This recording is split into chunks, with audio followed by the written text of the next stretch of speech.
आज मैं आपको एक कहानी सुनाने जा रही हूँ और एक महिला की कहानी सुनाने जा रही हूँ।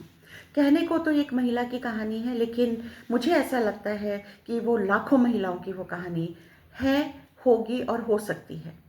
तो मैं ये आपके सामने इसलिए आज कहना चाह रही हूँ क्योंकि मैं काउंसलिंग के दौरान इस तरीके की कहानियाँ बहुत सुन चुकी हूँ, मतलब उन लोगों की आप बीती सुन चुकी हूँ और उन्हीं सबको मैंने इकट्ठा करके, पहलुओं को इकट्ठा करके एक कहानी बना दी है जो आप लोगों के सामने मैं बताने जा रही हूँ। और जो जिस महिला की कहानी है उसके लिए मैंने एक टाइटल दिया है इस कहानी का, 14 साल और एक सवाल, क्या समाज ने कभी साथ दिया? तो चलिए मैं शुरू करती हूँ वो कहानी। कहानी है तो बहुत पुरानी। जिसकी ये कहानी है ना, वो बचपन से बहुत स्ट्रांग थी और बहुत समझदार भी थी, ऐसा उसको लगता है। तो डेफिनेटली जब उसकी ज़िंदगी स्टार्ट हुई, मतलब शादी के बाद, तो उसे भी लगा कि शायद सभी की ज़िंदगी शादी के बाद बहुत अच्छी हो जाती है। घर में माँ बाप भी यही कहते हैं कि चलो शादी कर दो, अच्छा परिवार मिल जाएगा, हमारी बेटी खुश रहेगी। शायद ही बहुत किस्मत वाले लोग होते हैं जिनकी बेटियां ससुराल में जाकर के बहुत खुश रहती हैं और अपनी ज़िंदगी को आराम से निकाल लेती हैं। उन्हें कभी कुछ महसूस ही नहीं होता। कुछ किस्मत ऐसी लेकर के आती हैं जिन्हें लगता तो है कि इतना बड़ा घर है, परिवार है, सब कुछ है, प्यार करने वाले लोग हैं, लेकिन क्या ही पता होता है कि धीरे धीरे वो सारी चीज़ें बदल जाएंगी। शादी करके वो लड़की अपने घर जाती है, ससुराल जाती है, जहाँ पे शुरू में तो उसको कुछ दिन, कुछ महीने भी नहीं कहूँगी, कुछ दिन तो उसको बहुत अच्छे से रखा जाता है, उसका ख्याल भी रखा जाता है, हमेशा उसका नाम लिया जाता है, इसको ये दे दो, वो दे दो, कमी नहीं महसूस होनी चाहिए। लेकिन कुछ ही हफ्तों के बाद में अचानक से बदलाव। कहने का मतलब ये है कि उस लड़की ने ये मुझे बताया कि धीरे धीरे जब लाइफ नॉर्मल होने लग गई, जब वो थोड़ा सा ससुराल में ढलने लग गई, तो उसकी सास ने उससे कहा कि बेटा एक काम करते हैं कि अपन भाई को निकाल देते हैं, झाड़ू पोछा फालतू में ये इतने पैसे ले जाती है, तो हम ऐसा करते हैं हम दोनों मिलके काम कर लिया करेंगे। तो लड़की भी ये सोच करके कि नहीं ये तो अपने घर का ही काम है, तो चलिए हम भी अपना घर का काम अपना ही खुद कर लेंगे, क्यों किसी की ज़रूरत पड़ेगी हमको। धीरे धीरे जब उसने अब काम उठा लिया, झाड़ू पोछा बर्तन, खाना बर्तन, सब जो एक नॉर्मल रूटीन होता है वो चालू हो गया। अब क्योंकि वो लड़की बाहर के भी काम करती थी तो उसको बाहर के काम भी दे दिए गए, जैसे कि राशन लेकर के आना है या कभी हॉस्पिटल जाना है, डॉक्टर को दिखाना है, माता पिता को ऑब्वियसली, यानी कि सास ससुर को। तो वो बिना किसी रोक टोक के, बिना किसी ना नुकुर के उसने काम करना शुरू कर दिया और लगातार काम करती चली गई। धीरे धीरे समय बीतता चला गया। उसको कभी भी अपना ख्याल नहीं आया कि उसने, क्या वो तैयार हुई है, क्या उसके लिए भी कोई मतलब उसके लिए भी कभी कोई पूछेगा कि तुमने खाना खाया कि नहीं खाया। ये इस तरीके से वो ढल चुकी थी उस ज़िंदगी में। शायद वो ये सोच रही थी कि अगर मैं इन छोटी छोटी बातों को अपने मन में रखने लगी कि ये लोग अपना काम भी नहीं कर रहे हैं और धीरे धीरे सारा काम मेरे ऊपर डाल रहे हैं, तो ये सोच करके वो लड़की सोचा चलो अपना घर का काम है करते चलो, और वो करती चली गई। धीरे धीरे उन्होंने कहा कि बेटा ड्राइवर की क्या ज़रूरत है, तुमको तो कार चलानी आती है, तो हम दोनों चल के काम कर लिया करेंगे ना बाहर, तो ड्राइवर की क्या ही ज़रूरत है। और ड्राइवर को भी उन्होंने निकाल दिया। साथ में वो बच्ची काम भी कर रही है, घर के काम भी कर रही है, बाहर के काम भी कर रही है, हर एक चीज़ संभाल रही है। घर में 3 सदस्य हैं, तीनों को आराम दे रही है, कभी किसी चीज़ के लिए वो डिमांड भी नहीं कर रही है, ना कोई ये जाहिर कर रही है कि उसके ऊपर बर्डन आ गया है। शायद नहीं, शायद नहीं, वो ये सोच रही थी कि अगर इन लोगों को बोलूँ या अपने घर वालों को बोलूँ तो शायद मेरे घर वाले यही कहेंगे कि नहीं धीरे धीरे सब सेट हो जाएगा, तुम चिंता मत करो। और यही होता आया है हमेशा। और ये भी ख्याल आता था कि अगर हमने कुछ कहा तो हमारे माँ बाप क्या सोचेंगे कि ये एडजस्ट नहीं हो पा रही है, या समाज में अगर किसी को ये पता लग गया कि इस तरीके की, तो शायद वो गलत लड़की को ही कहें। खैर ऐसी कहानी, ये जो सिलसिला था चलता रह गया। और एक दिन काफ़ी झगड़े भी होते रहते थे, लेकिन धीरे धीरे समेट लिए जाते थे। बिना मतलब के उस लड़की को बोला जाता था। जब वो पूछती भी थी कि ऐसा क्यों हो रहा है, तो कोई जवाब नहीं मिलता था, बात करना बंद कर दिया जाता था। एक दिन झगड़ा हुआ, पति ने बोला कि तुम घर चले जाओ, कुछ दिनों में माहौल शांत हो जाएगा तो मैं तुम्हें लेने आ जाऊँगा, और वो भेज दिया। इसी तरीके से करते-करते उन्होंने कई बार ऐसा किया, हर बार घर भेज दिया। जब वो लड़की पहली बार झगड़े के कारण जब वो घर पहुँची थी तो घबराई हुई थी, डरी हुई भी थी, और लंबा सफ़र तय करके वो अपने मायके पहुँची थी। तो वो उसको ये बात का डर लग रहा था कि सुबह जब लोग देखेंगे मुझे यहाँ पर बिना पति के, तो लोग समाज में मेरे माँ-बाप को, मेरे भाई-बहनों को क्या कहेंगे?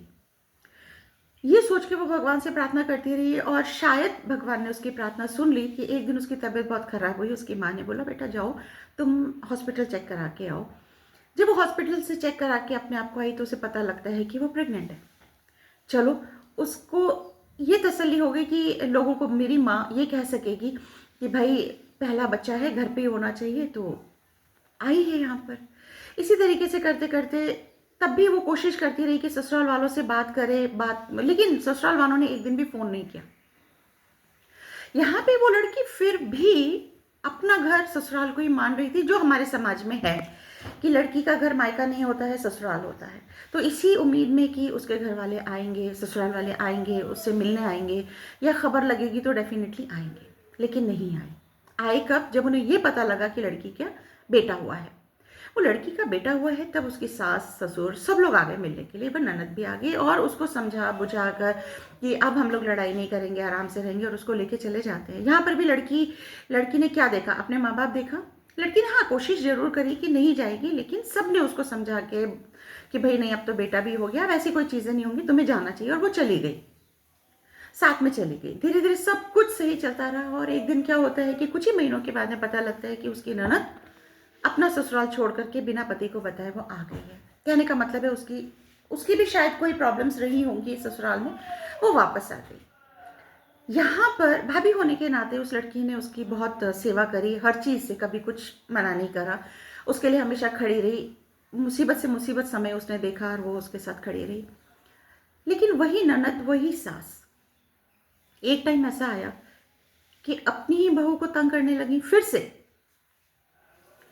ये सुन के मुझे बड़ा अजीब सा लगा कि ऐसा होता क्यों है आखिर? अपनी बेटी होती है, लेकिन पराई बेटी जो आपके घर में आई हुई होती है, बहू बन कर के आई हुई होती है, उसको उतना सम्मान, उसको उतनी इज़्ज़त, प्यार क्यों नहीं दिया जाता है?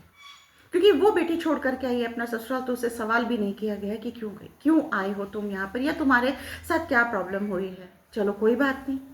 इसी तरीके से करते-करते दूसरा बेटा भी होने वाला होता है उनकी बहू का, यानी उस लड़की का दूसरा बेटा होने वाला होता है। उसकी कंडीशन बहुत क्रिटिकल होती है। तो उसको हॉस्पिटल में एडमिट किया जाता है, और वो हॉस्पिटल भी चली जाती है, एडमिट भी होती है। आप बताऊँ मैं आपको हकीकत क्या है? हकीकत ये देखिए कि उसके ससुराल वाले उससे दिन भर में मिलने नहीं जाते थे। उसका पति उसके पास ज़रूर रहता था, लेकिन वो भी एक टाइम जब त्योहार आया दिवाली का, तो वो भी पूरे दिन उससे मिलने के लिए नहीं आया।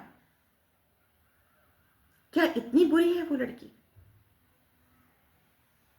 तो ये चीज़ें जब मैंने सुनी उसके मुँह से, तो मुझे बहुत बुरा लगा कि समाज में आज भी हमारे पास ऐसे लोग हैं, और हैं, क्यों नहीं होंगे? तो ख़ैर उसके बाद में वो बच्चा हुआ, और वो वापस अपने घर गई, और आपको बताऊँ बड़ा सरप्राइज़ लगता है कि छोटे बच्चे के नामकरण के दिन ही वापस से हंगामा हो गया, ननद ने वापस हंगामा कर दिया, और उसी आनन-फानन में हस्बैंड वाइफ़ और उनकी माँ उनको लेकर के अपने मायके में आ जाते हैं। क्योंकि वो लड़का कहता है कि नहीं, इन लोगों के साथ में रहना बहुत मुश्किल है। यहाँ पर उस लड़की की क्या गलती थी? उन्हें क्या चाहिए था? ये सवाल था कि उस लड़की को क्या चाहिए था? उस परिवार को क्या चाहिए था? नहीं समझ में आया। चलो जैसे-तैसे वो वापस गई, और फिर मना करके वो वापस घर आ गई। बच्चे बड़े हो गए, बच्चे 5 साल, 4 साल, 5 साल के हो गए। वो ससुराल में अच्छे से दिन बीतने लगे कि अचानक फिर कोई ऐसा एक सवाल उठा, जो मैं सवाल डिस्कस नहीं करूँगी। फिर एक ऐसी कोई सी कहानी उठी जिसके अंदर ननद ने और सास ने दोनों ने मिलकर के उसको मारने की कोशिश करी। मारने की मतलब हाथापाई करने की कोशिश करी, उसका हाथ मोड़ दिया। जबकि वो लड़की देख रही थी कि उसके दोनों बच्चे उसके उसी कमरे में बैठे हुए हैं, और वो चिल्ला रही है कि आखिर मुझे बात बात बताएं, तो आप लोग ऐसा क्यों हाइपर क्यों हो रहे हैं, आप क्यों लड़ रहे हैं? लेकिन वो नहीं सुना उन्होंने, और उन्हें निकल जाने के लिए कहा। उसी भरी बारिश में वो दोनों बच्चों का हाथ पकड़ के निकल जाती है, क्योंकि उसका पति भी यही कह रहा था फोन पे कि तुम जाओ यहाँ से, इन लोगों के पास रहने की जरूरत नहीं है, ये लोग हैं ही ऐसे। बहुत कोशिशों के बाद में भी वो नहीं निकल रही थी, मगर मजबूरी में उसको निकलना पड़ा। तब समाज आया उसको पकड़ने के लिए, उन दो बच्चों के हाथ पकड़ने के लिए समाज आया, कोई नहीं आया। ना अड़ोसी, ना पड़ोसी, ना खुद के घर वाले। खुद के घर वाले मतलब ससुराल वालों में से भी कोई बाहर नहीं आए कि इसको रोक लो। कैसे रोकेंगे? निकालने वाले तो वही थे ना, सबसे ज्यादा वो ननद। क्या सास को नहीं लगा कि उसके 2 पोते हैं? कहाँ लेकर के जाएगी ये? लड़की आ जाती है वापस, कोशिश करती है कि कुछ करे, लेकिन 2 बच्चों का मुंह देख के वो कुछ कर नहीं पाती है, क्योंकि 2 बच्चे हैं, माहौल बाहर बारिश का है। फिर भी वो वहां से निकल जाती है, पीछे मुड़ मुड़ के देखती रहती है कि शायद कोई उसको रोक लेगा, शायद उन बच्चों का मुंह उन लोगों को रोक लेगा। बहुत दुख हो रहा था जब मैं ये कहानी सुन रही थी कि हमारे समाज में आज भी ऐसे लोग हैं, ऐसी औरतें हैं। और मैं बताऊं आपको, औरत ही औरत का जड़े काटती है। किसने मुझे घर से निकाला? वो औरत ने पूछा, किसने मुझे घर से निकाला? औरत ने, जो एक ननद के रूप में थी और एक सास रूपी मां के, या कहे कि मां रूपी सास। और कुछ टाइम के बाद में वो अपने घर आ जाती है और अपना स्ट्रगल वापस स्टार्ट कर देती है, कमाती है, बच्चों को पालती है, सब कुछ करती है, मायके वाले उसका सपोर्ट करते हैं। लेकिन मैं ये कहना चाह रही हूं कि आज भी समाज में ऐसे लोग हैं और ऐसी औरतें हैं जो सहन कर रही हैं, ऐसी लड़कियां हैं जो सहन कर रही हैं। मैं कहना ये कहानी पूरी इसलिए मैं आपको सुनाना चाहती हूँ कि आज भी ऐसी चीजें हो रही हैं, मत होने दीजिए। आप एक केवल बहू, एक भाभी नहीं, एक इंसान भी हैं। आप एक औरत हैं, एक इंसान है, आप कमजोर नहीं हैं। आपको कमजोर बनाया जाता है, आप खुद कमजोर नहीं है। लेकिन ये समाज, लोग कहते हैं ना समाज ऐसा समाज वैसा, समाज ही आज की औरतों को या हमेशा से औरतों को कमजोर बनाता आया है। समाज में कौन लोग हैं? हम ही लोग हैं। ये कहानी सुना रही हूँ, ये हकीकत है, ये मैं इसलिए सुना रही हूँ कि उन औरतों से मैं रिक्वेस्ट करना चाहूंगी कि आप लोग सुने नहीं, आप हर चीज के लिए स्टैंड लें। आप सही है तो स्टैंड लें, जो आपके लिए गलत बोल रहे हैं उनके अगेंस्ट बोलें, रिस्पेक्टफुली बोलें, मगर बोलें, खड़े हो अपने पैरों पे। आप खड़ी हो अपने पैरों पे, वो लड़की खड़ी है अपने पैरों पे, कमा रही है, बिजनेस भी करती है, नौकरी भी करती है, घर भी संभालती है, बच्चे भी संभालती है। शादी के बाद ऐसा तो नहीं है कि वो लड़की वहां जाकर के जो उसके अपने सपने थे वो खत्म कर देती है, मार देती है। एक्चुअली मार दिए क्योंकि उसको यही नहीं पता था कि वो उसका अपना नाम क्या है। वो एक बेटी बनकर के वहां पहुंची जो बहू बन गई, भाभी बन गई, सब कुछ संभाल रही थी, सब कुछ देख रही थी, बोल नहीं पा रही थी, पेट भर के खाना नहीं खा पा रही थी, रात को सो नहीं पा रही थी, क्योंकि सबका ख्याल रख रही थी, बट अपना ही नहीं ख्याल रख रही थी। सिर्फ एक विचार उसके दिमाग में चल रहा था, मेरे घर वाले क्या सोचेंगे या मेरा समाज क्या बोलेगा। समाज ने क्या दिया? समाज उसके लिए खड़ी रही? नहीं खड़ी रही। क्या समाज ने आके उसका हाथ पकड़ा? नहीं पकड़ा। क्या समाज ने आज भी उसके लिए कुछ किया? नहीं किया। तो हम किस समाज के लिए खड़े? वो अकेली थी, अकेली है, अकेली रह जाएगी। क्या पलट के कोई आया? और जो उसकी मदद के लिए आगे आते हैं उसके ऊपर भी सवाल कर दिए जाते हैं। क्यों सवाल करते? क्या उसकी अपनी जिंदगी नहीं है? क्या वो जी नहीं सकती अपनी जिंदगी अपने हिसाब से? क्या केवल वो अपने परिवार, अपने ससुराल, अपने समाज के लिए ही जीती रहेगी?